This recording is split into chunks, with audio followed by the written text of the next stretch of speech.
Herkese merhaba, kanalıma hoş geldiniz. Yepyeni bir projeyle karşınızdayım. Böyle bağcık detaylı çok tatlı bir hırka çalıştım. Bunu da sizlerle bütün detaylarını paylaşacağım. Şöyle bakın, ben kırçıllı bir iple çalıştım. Sizler tek renkte de çalışabilirsiniz. Gayet güzel oldu. Tek söylemek istediğim bir şey var bu hırka ile ilgili. Ben bir tık daha salaş olmasını istiyordum. O açıdan birazcık içime sinmedi. Siz daha salaş olsun istiyorsanız şu koltuk altı kesmesini bitirip beden ve kolları ayırdığımız yerden önce 4-5 sıra daha normal robayı örmeye devam ederseniz çok daha güzel salaş bir duruş elde edebilirsiniz. Onu da söylemiş olayım. Bu her zamanki gibi S bedene uygun, hatta XS'de diyebiliriz daha salaş durmasını istiyorsak. Şimdi hemen ölçülerini paylaşacağım. Şöyle en genişliği 45 santim. Boyu böyle kalça hizasında olan bir model oldu aslında. Şöyle boyunu omuzdan ölçersek eğer 61 santim. Kolun da hemen uzunluğunu vereyim. Bunu kendi üzerinize giyip ayarladığınız için, robadan başlamalı bir model olduğu için aslında sıkıntı yaşamazsınız. Dilediğiniz kadar uzatabilirsiniz. Kol uzunluğumuz da 58 santim. Dediğim gibi ben X small bedene göre çalıştım. Sizler daha salaş istiyorsanız şu robadan sonra artırma kısmını bir tık daha uzatabilirsiniz. Her bedene nasıl uyarlayacaksınız? Yaka başlangıcımız her beden için aynı olacak. Herkes kendi bedenine göre robayı artıracak. Üzerinize giyeceksiniz.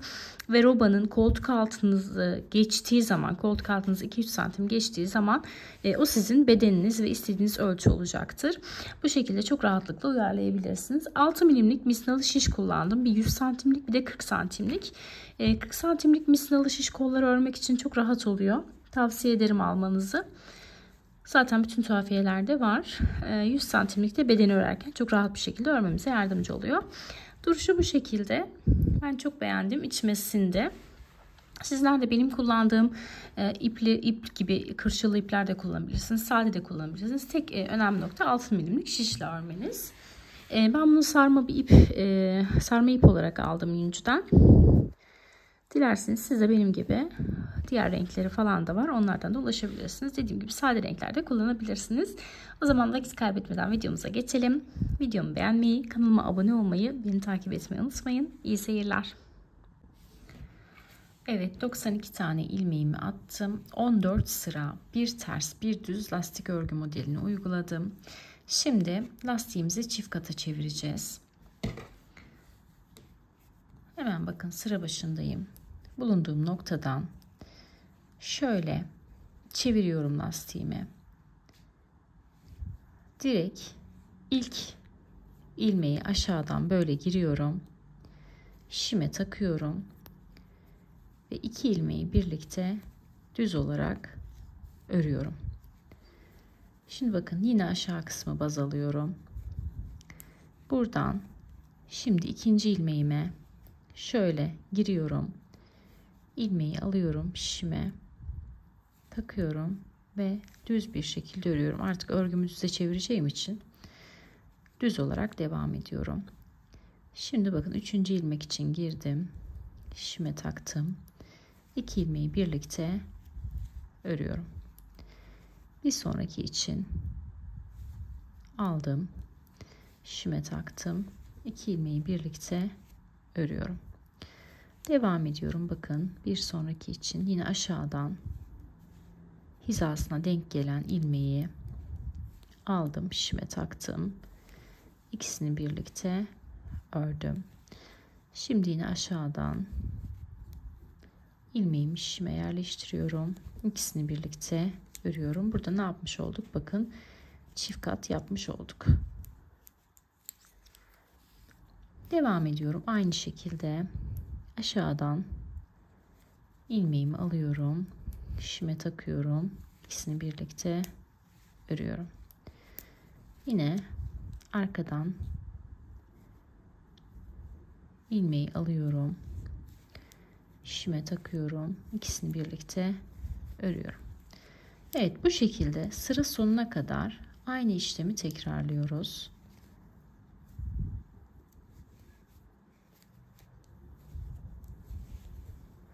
şekilde. Buradan zaten düzün hizasındaki direkt görünüyor. Düz ördüğümüz yerde düzü alıyoruz. Bakın tersin hizasındaki görünüyor. Tersi ördüğümüz zaman da onu alıyoruz. Bu şekilde ilmek atlamadan bütün ilmeklerimizi örüyoruz. Bakın, arkaya da baktığımız zaman bu şekilde. Şimdi sıra sonuna kadar aynı işlemi tekrarlayalım. Bütün ilmeklerimizi örelim.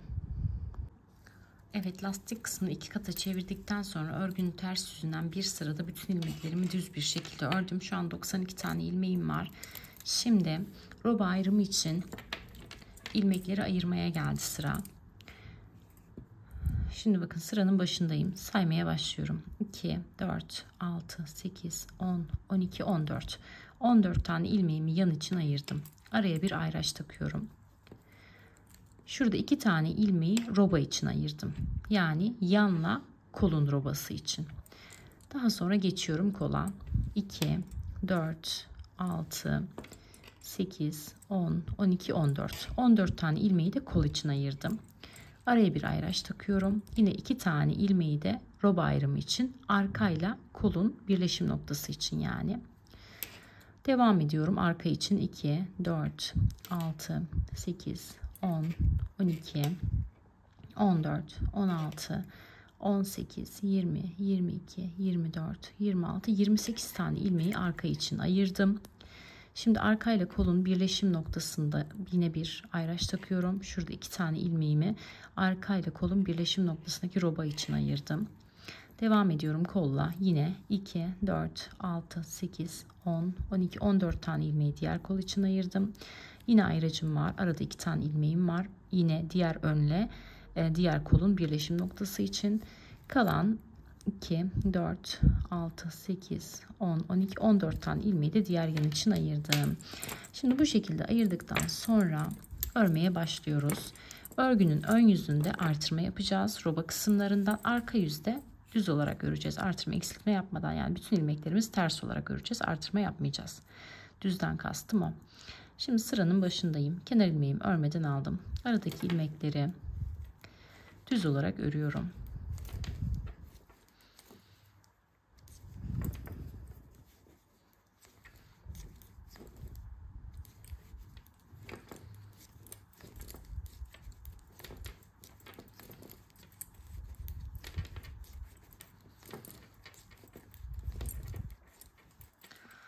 Evet, bakın. Geldim ayraç noktama. Ayraçtan sonra da arada 2 tane ilmeğim var. Şimdi ayraçla bulunduğum noktanın arasından, bakın şu noktadan direkt şöyle ilmeğimi çıkarıyorum. Bir tane artırma yapıyorum. Ayracımı şişime aktarıyorum. Aradaki 2 ilmeği örgü boyunca hep aynı işlemi yapacağız. Düz olarak öreceğiz. Bu 2 ilmeğin sağından ve solundan artırma yapacağız. Şimdi sağından artırma yaptık bu ilmeğin. Geliyoruz solundan artırma yapmaya. Solundan da şöyle ipimi çektim. Düz bir şekilde örüyorum. Artırmamı yapıyorum. İlk roba artırmamı yaptım. Ayraçlar yeri anlamamız için ilk sıralarda önemli. Şimdi kol kısmına geçtim. Aradaki ilmekleri yine düz olarak örüyorum.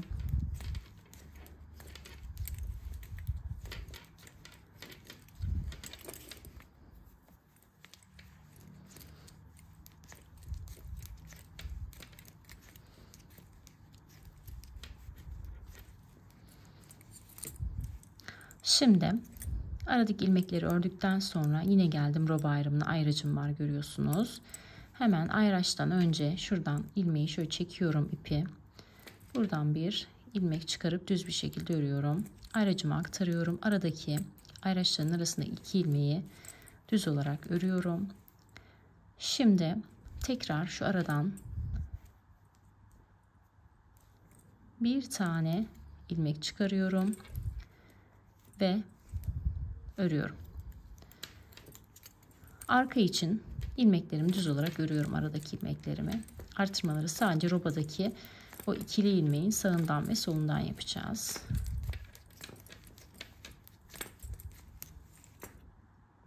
Evet, yine geldim roba kısmına. Şöyle bakın, ipimi direkt çekiyorum ve düz bir şekilde örüp şişime aktarıyorum ayracımı. Aradaki 2 ilmeği düz bir şekilde örüyorum. Ayracımın şişime aktarıyorum. Şuradan yine bir ilmek çıkarıp düz bir şekilde örüyorum. Aradaki ilmekleri yine düz olarak örüyorum. Şu an kol kısmının ilmeklerindeyiz. Diğer kol kısmının.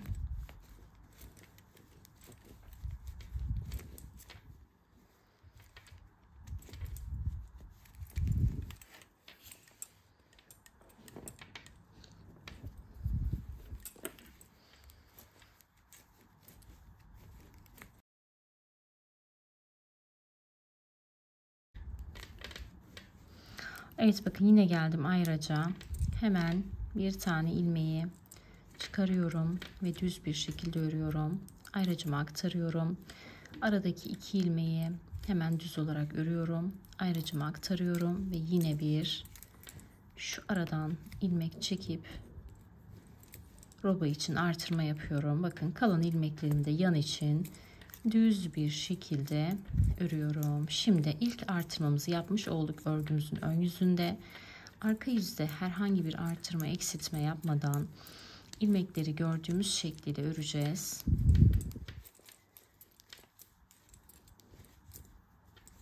Evet.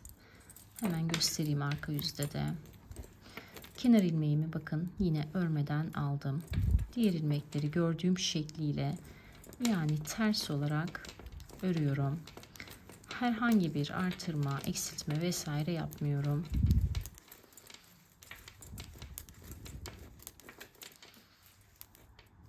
Bir önceki sırada artırmış olduğum ilmekleri de bu sırada ters olarak örüyorum. Örgünün arka yüzünde tamamen ters öreceğiz. Ön yüzünde düz öreceğiz. Bundan sonra hırkamız bitene kadar aynı işlemi tekrarlayacağız. Şimdi ben bu arka yüzü bitireyim. Ön yüzde tekrar bir artırma göstereceğim. Evet, tekrar ön yüzdeyim. Şimdi yine artırmaları göstereceğim. Kenar ilmeğimi örmeden alıyorum. Ayrıca kadar aradaki ilmekleri düz bir şekilde örüyorum.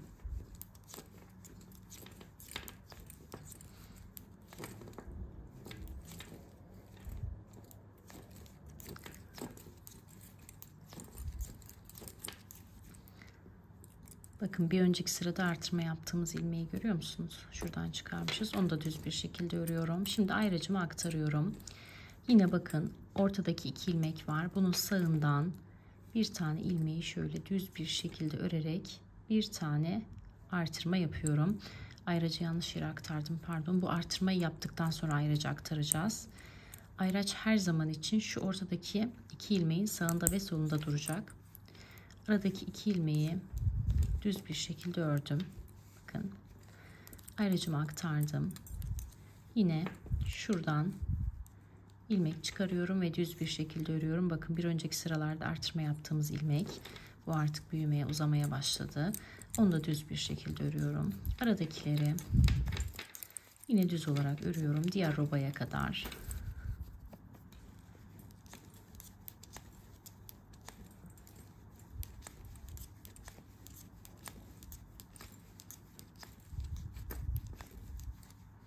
Bakın diğer ilk artırma yaptığımız robadan kısmı, bakın bu. Bunu da düz bir şekilde örüyorum. Şimdi buradan tekrar bir ilmek artırıp örüyorum. Aktardım ayrıcımı. 2 tane ilmeğimi düz olarak ördüm. Aradaki ara ilmeğim. Yine ayrıcımı aktarıyorum. Şuradan yine bakın aradan ipi çekiyorum. Düz bir şekilde örerek bir tane artırma yapıyorum. Şu ilmeği görüyorsunuz. Bu da bir önceki sırada yaptığımız artırma. Bunu da düz olarak örüyorum. Bu şekilde. Şimdi örgümüz ilerledikçe artırma yerlerimiz daha net olarak kendini gösterecek. Şu aradaki ilmekleri hemen düz olarak örüyorum. Diğer roba ayrımına kadar.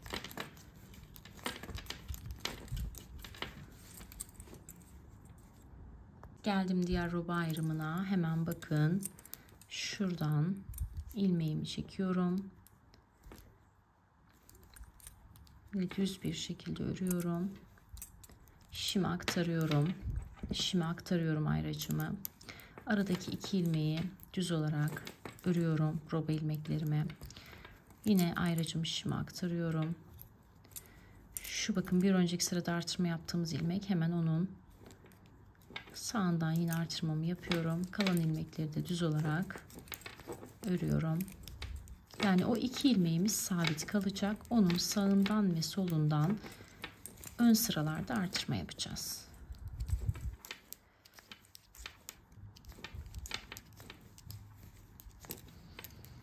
Bu şekilde modelimiz istediğimiz bedene kadar büyüyebilir. X large'a kadar bile büyütebiliriz.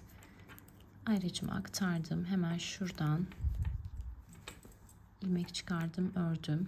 Aktarmadan örüyorduk. Hep bunu karıştırıyorum. Aradaki 2 ilmeği düz olarak örüyorum. Burada aktarıyorum. Yani dışta kalacak artırdığımız ilmekler. Şu aradaki 2 ilmek sabit kalacak. Artırdığımız ilmek bunların dış kısmında kalacak. Aradaki kalan ilmekleri de düz bir şekilde örüyorum. Şimdi arka sırada düz olarak öreceğim. Ön sırada yine artırma yapacağım. Bu şekilde belli bir uzunlukta ilerleyeceğim. Daha sonra kaç sıra ördüm, kaç santim ördüm sizlerle paylaşacağım. Şimdi ben robamı ilerletip geliyorum. Evet, roba kısmını ben belli bir uzunlukta ördüm. Şimdi bedeni örmeye başlayacağız artık, kolları ayırıp. Öncelikle örgünün arka yüzünden ayrımları yapacağım. Bu arada kaç sıra ördüğümü de söyleyeceğim. Yanlar için 14 tane ilmek başlamıştık. Sayalım bakalım kaç tane ilmeğimiz olmuş. 2, 3, 4, 5, 6, 7, 8, 9, 10, 11, 12, 13, 14, 15, 16, 17, 18, 19, 20, 21, 22, 23, 24, 25, 26, 27, 28,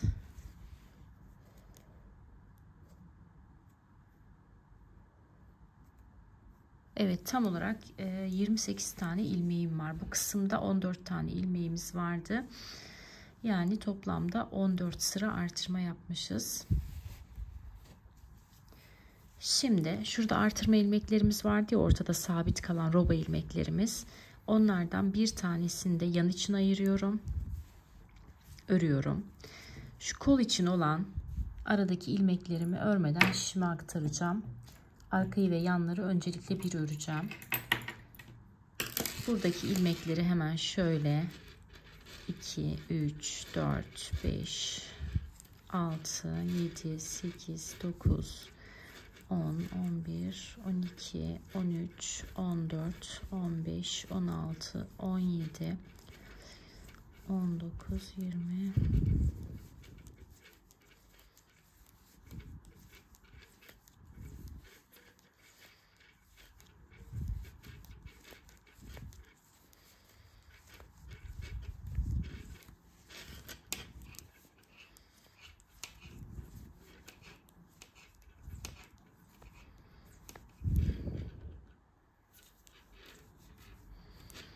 Evet, kol içinde 44 tane ilmeğimi ayırdım. Bir de şu yine roba kısmından 2 tane ilmeğimiz vardı ya, bir tanesini kol için ayırıyorum. 45 tane ilmeği kol için ayırdım yani şöyle. Şimdi bunu örmeyeceğiz. Birazdan bunları örme aşamasında ipe de geçireceğim ben. Şişle gacır gucur zor olur diye. Şimdilik şöyle ayıralım. Şimdi bakın, direkt bulunduğum noktadan kol için ayırdığım ilmekleri şöyle kenara ayırıyorum. Bakın, yanı ördüm. Kol için ilmeklerimi ayrı bir şişe geçirdim. Şimdi arkaya direkt geçiyorum. Bu aşamada bir kitleme yapmamız gerekiyor. Buradaki son ilmekle diğer ilmeğin yerlerini değiştireceğiz. Yani soldaki ilmeği sağa takacağız, sağdakini sola takacağız. Bu şekilde bir kitleme yapmış olacağız.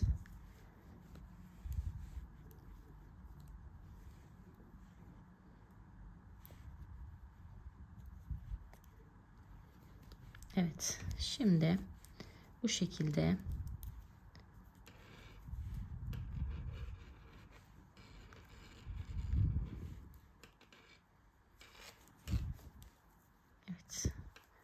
ilmeklerin yerini değiştirdikten sonra yine bunları da ters örerek devam ediyorum. Örgünün arka yüzünde olduğum için. Şimdi bakın, burada birleştirme yaptık. Kol kısmını ayırdık. Şimdi arka tarafı devam ediyoruz. 1 2 3 4 5 6 7 8 9 10 11 12 13 14 15 16 17 18 19 20 21 22 23 24 25 26. Burası sırt olduğu için tabi ilmek sayımız daha fazla. 27 28 29 30 31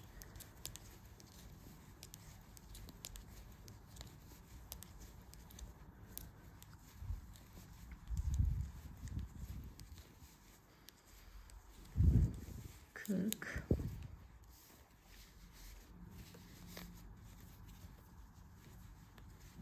41 42 43 44 45 46 47 48 49 50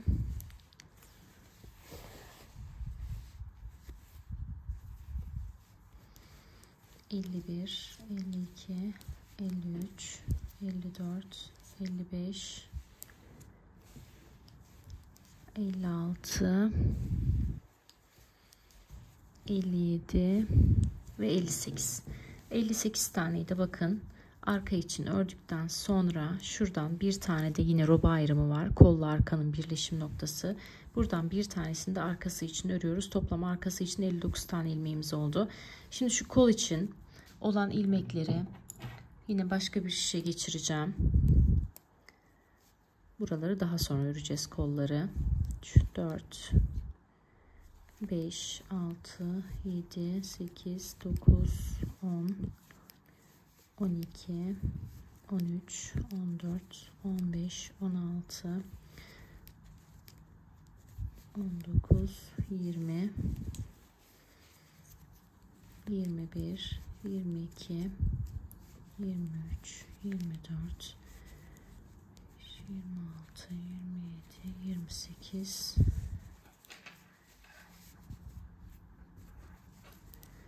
29 30 31 32 33 34 38 39 40 41 42 43 44 45 46. Evet, 46 tane ilmeği de şöyle diğer kol için ayırıyorum. Eğer burada kollarda bir eşitsizlik varsa örerken ilmekleri birbirine denk getirip artış veya eksiltme yaparak devam edeceğim. Şimdi bakın, diğer kol için olan kısmı da ayırdık. Şimdi arkayla diğer yanın birleştirmesini yapacağız. Yine dediğim gibi şuradan bir kilit yapacağız. Buradaki son ilmeği çıkaracağım. Kilidi yapmazsak birleşme olmaz önlü arkanın. Buradaki ilk ilmekle yerini değiştiriyorum. Ve şimdi bunları örgünün arka yüzünde olduğum için ters örerek devam edeceğim.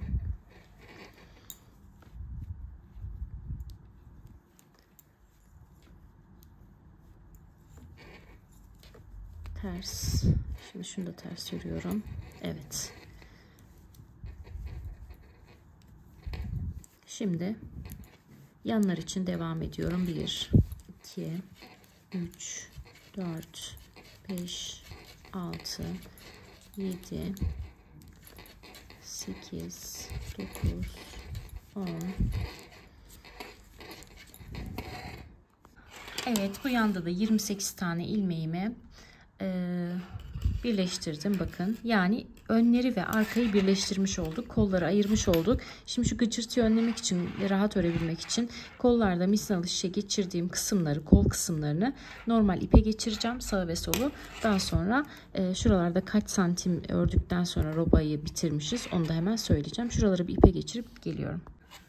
Evet, şöyle kol kısımlarına İpi taktım, yine ayırdım bu kısımları bedeni böyle rahat örebilmek için.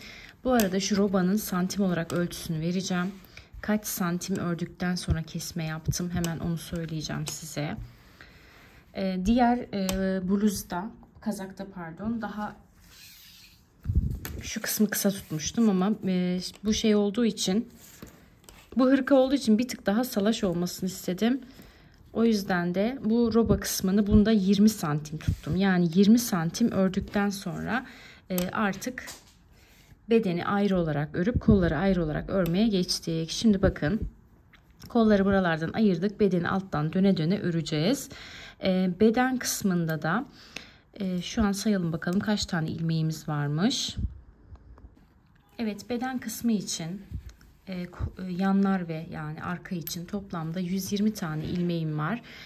İpim kalın olduğu için ve büyük şiş kullandığım için 120 ilmek gayet yeterli. Şimdi ben bunu belli bir uzunlukta öreceğim. Daha sonra ne kadar ördüm sizinle paylaşacağım. Döne döne, arkada ters, önde düz olacak şekilde herhangi bir artırma eksiltme yapmadan dümdüz örüyoruz. Evet, bedeni bir yandan örerken diğer taraftan da kolu başladım. İpime çok güvenemediğim için yeter mi yetmez mi diye. Şimdi diğer kolu da başlayacağım. Orantılı olarak gideceğim. Kol kısmını ipliğe geçirmiştik biliyorsunuz, buradaki ilmekleri. Burada 46 tane ilmeğim var. Şimdi bunları misinalı şişime geçirdim. Şimdi baktığınız zaman şu arada boşluk oluyor.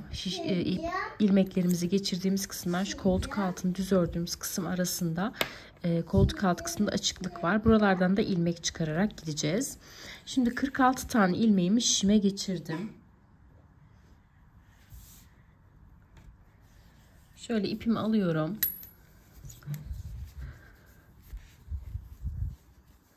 Koltuk altı noktasından şöyle bakın ilmek çıkararak devam ediyorum. 47. ilmeğim. Bu noktada şöyle ipimi sabitliyorum çıkmasın diye. 48. ilmeğim. Şu noktadan da çıkarıyorum. 49, 50, 51. Devam ediyorum ilmek çıkarmaya. 52, 53, 53 tane ilmeğim var. Şimdi bunları bir sıra düz bir şekilde öreceğim. Direkt bakın bulunduğum noktadan düz bir şekilde öreceğim. Yine koltuk altı mesafesine geldiğim noktada 3 tane daha ilmek artıracağım. Yani ilk sırada 53 tane ilmeği örüyoruz. İkinci sırada 3 tane daha ilmek artıracağız. Şimdi ben bu sıramı bu şekilde bitireyim. Diğer sırada ilmek artırmayı da göstereceğim. Sonrası zaten kol boyunda belli bir mesafede düz devam edecek. Şimdi ben sıramı tamamlayıp geliyorum. Evet, bir sıra düz bir şekilde ördükten sonra şimdi koltuk altında tekrar artırmaya gideceğiz. 53 tane ilmeğim vardı. Bakın şöyle direkt ilmekleri ayırıyorum. Aradan bir tane ilmeği çıkardım. Düz bir şekilde ördüm. Bir tane artırma yaptım. Tamam. Neyi açacağım kızım? Kapağını mı? Dökme, tamam mı sularını? Al. Şimdi burada artırma yaptım ya. Şimdi bir sonraki ilmeği düz örüyorum. Bir sonraki ilmeğe giriyorum. Yine şöyle aralarını açıyorum. Şu aradan ipimi çekiyorum. İkinci artırmamı yapıyorum. Bakın burası daha gevşek görünüyor. Buradan artırma yapmayacağım. 2 tane ilmek örüyorum. Hatta 3 tane örelim.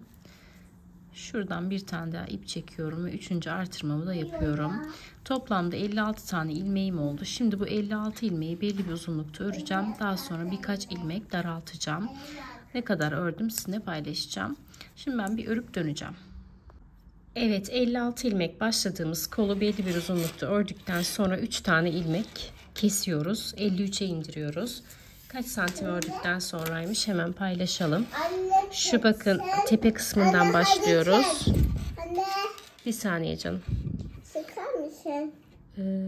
Evet, 46 santim ördükten sonra 3 tane ilmeği azaltıyoruz ve 53'e düşürüyoruz. 53 tane ilmeği de şöyle santim olarak söyleyeyim. 6 santim daha ördükten sonra ilmek sayımızı yine 3 tane eksiltiyoruz ve 50'ye düşürüyoruz.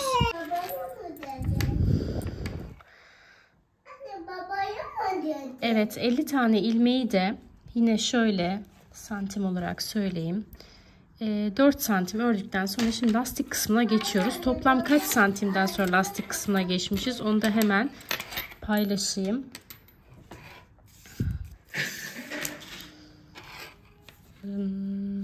Şöyle toplam 57 santim ördükten sonra lastik kısmına geçeceğiz. Şu an 50 tane ilmeğim var. Lastik kısmına geçerken şöyle bir uygulama yapacağız. Bir tane ilmeği ters öreceğiz. 2 tane ilmeğin yönünü değiştireceğiz. İkisini birlikte düz öreceğiz. Yani bir tane örüp bir tane keseceğiz aslında. Bir taneyi ters örüyoruz. 2 tane ilmeğin yönünü değiştiriyoruz ve düz örüyoruz. Bir taneyi ters örüyoruz. 2 tane ilmeğin yönünü değiştiriyoruz ve düz örüyoruz. Şimdi sıra sonuna kadar aynı işlemi tekrarlayalım. Bakalım bütün ilmeklerimizi böyle ters düz yapalım. Kaç tane ilmeğimiz kalacak? Lastik kısmı için bütün ilmeklerimi ters ve düz olarak çevirdim ve şu anda 34 tane ilmeğim var. Şimdi bu 34 tane ilmeği şöyle göstereyim. Bakın kaç sıra lastik örmemiz gerekiyormuş. Düz ilmeklerden sayıyorum. 1, 2, 3, 4, 5, 6, 7, 8, 9 sıra lastik ördükten sonra keseceğiz. Şimdi bu 34 ilmeğimizi 9 sıra lastik örelim. Daha sonra keselim. Ardından bedenle devam edeceğiz. Kesmeyi de ters ters olarak örüp içinden geçireceğiz. Düz düz olarak örüp içinden geçireceğiz. Zaten defalarca gösterdiğim için orayı detaylı olarak göstermeyeceğim. Şimdi tamamlayıp dönüyorum. Evet, kolları bitirdim. Bu şekilde ördüm. Daha sonra da şöyle bir lastik yaptım ve kestim. Şimdi santim olarak ölçülerini falan vereceğim. Zaten videonun başında detaylı olarak var. Şu beden kısmına geldiğimizde de bedeni düz bir şekilde aşağı doğru örüyoruz. Ardından da hiçbir eksiltme vesaire yapmadan direkt lastik yapıyoruz. Burada da 8 sıra lastik yaptım. Kollarda da 8 sıra lastik yaptım. Böyle bir uyum içerisinde. Bu şekilde hırkamızı bitirdik. Şimdi hırkamız için şöyle kordon lazım. Kurdele yapmak için. Bunu da şöyle normal aradan geçiriyoruz. İlmeklerin arasından geçiriyoruz bu şekilde. Bir tanesini bu şekilde direkt yakaya yapıyoruz. Lastiğin alt kısmına. Buradan kurdele yapacağız. Bir tanesini de şöyle göğüs kısmının oraya yapacağız. Şimdi bu kordonu nasıl yaptım onu hemen göstereceğim. Kordon için şöyle 40 santimlik bir misinalı şişim var. Ona hemen ilmek atarak başlayacağım. Misinalı şişle daha kolay olur. Normal şişle zor olur. 2, 3, 4 tane ilmek atıyorum. Ardından da bakın misinanın diğer tarafına getirdim. Direkt ön yüzden örüyoruz tamamen. Düz olarak örüyorum.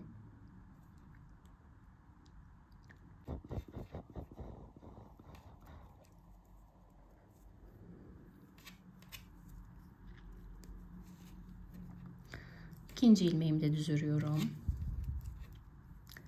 Üçüncü ilmeğimi de ve dördüncü ilmeğimi de. Evet, 4 tane ilmeğimi düz olarak ördüm. Şimdi yine şöyle misinanın diğer tarafına geçiriyorum. Hep ön yüzden öreceğiz kordonu. Yine başlıyorum. düz olarak örüyorum 4 tane ilmeğimi.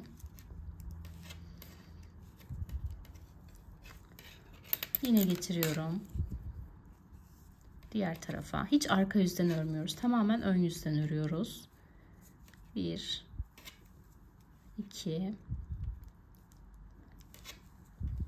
3 ve 4 ilmeğimi ördüm. Bu şekilde ördükçe daire şeklini alacak. Tamamen ön yüzden ördüğümüz için. Devam ediyorum yine bakın.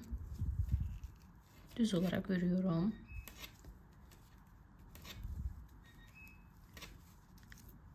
Dört. Yine getirdim. Ve yine düz olarak örüyorum. Evet, bu şekilde istediğimiz uzunlukta örüyoruz. Bakın arka kısmında böyle daire şeklinde oluşmuş oldu. İstediğimiz uzunluğa gelinceye kadar öreceğiz. Ben öreceğim. Daha sonra kaç santim ördüm onu sizinle paylaşacağım. Şöyle. Şu başlangıç ipimizi de tığ ile aralardan kaybedeceğiz ve düğümleyeceğiz. Bitiş ipimiz de aynı şekilde bakın başlangıçta ve bitişte hiçbir şekilde ip vesaire görünmeyecek. Böyle düz normal kordonlarımız olacak. Şimdi ben bunu belli bir uzunlukta öreceğim. Daha sonra geleceğim. Evet, son olarak da bağcıklarını bu şekilde yaptım. Ölçtüğüm zaman 60 santim civarıydı. 60 santim olunca böyle bağlama detayı gayet güzel duruyor. Bunlar için de ilik vesaire açmamıza gerek yok. Bakın şöyle herhangi bir ilmeklerin arasından geçirip bu şekilde yerleştirebiliyoruz. Gayet güzel ve kullanışlı oldu. Ben çok beğendim. Yalnız hırkayla ilgili söylemek istediğim bir şey daha var. Bir tık daha salaş olsa benim için çok daha iyi olurdu. O yüzden de benim yaptığım artırmadan bir 2-3 santim daha, yani bir 4-5 sıra daha fazla yaparsanız çok daha güzel bir hırkanız olur diye düşünüyorum. Benim yapmış olduğum artırma bir tık dar oldu. Ben biraz daha salaş modeller sevdiğim için aslında o konuda biraz hoşuma gitmedi. Bunun dışında rengi, duruşu falan gayet güzel oldu. Deneyeceklere kolaylıklar diliyorum. Lütfen kanalıma abone olup beni takip etmeyi unutmayın. Örmemi istediğiniz farklı projeler olursa onların da fotoğraflarını Instagram hesabından bana gönderirseniz size yardımcı olabilirim. Farklı bir projede görüşmek dileğiyle. Hoşça kalın.